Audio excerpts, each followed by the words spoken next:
In a dusty village surrounded by dry fields and quiet hills lived a boy named Ethan Cole.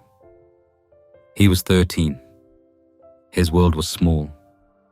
A cracked house with no electricity, a mother with tired hands, and an old radio that only worked when the wind was kind.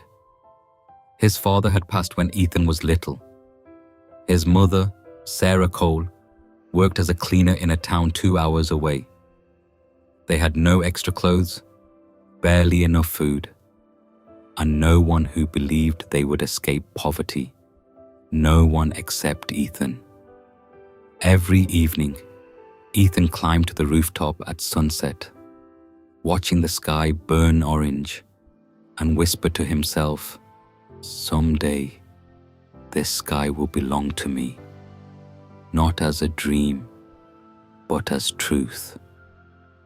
At school, he was the boy with worn-out shoes and ink-stained fingers. Other kids laughed. "Why do you study so hard?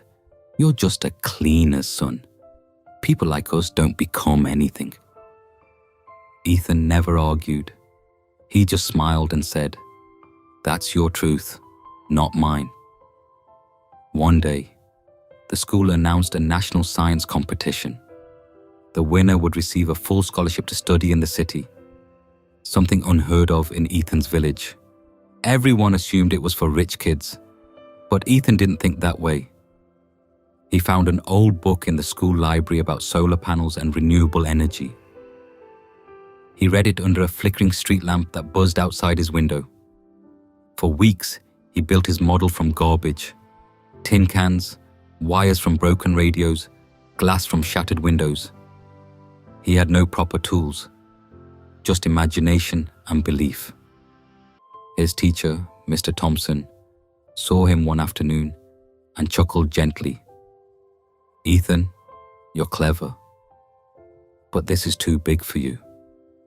It's okay to try, but don't expect too much." Ethan looked up with calm eyes. "Sir, if I already believe I can't, why begin at all?"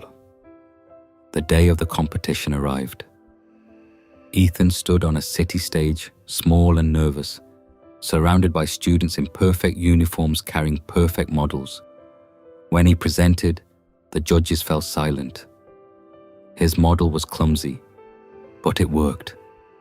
It generated real power. And when he spoke, he didn't sound like a boy. He sounded like a future leader. That evening, Ethan sat alone outside waiting for the bus home. Maybe they didn't like it. Maybe I looked foolish, he thought. Then a woman with silver hair and a blue scarf approached him. She was one of the judges. She handed him a sealed envelope and smiled softly. "You reminded me of someone I used to be." He opened it. Winner. Full scholarship, housing, books, future. He didn't cry. He looked up at the sky and whispered, "Told you." Years later, Ethan became a renewable energy engineer. He returned to his village, not to visit, but to transform. He built schools. He installed solar panels on rooftops. He trained young minds. On the gate of the new learning center, he wrote in bold letters, "The sky is not the limit.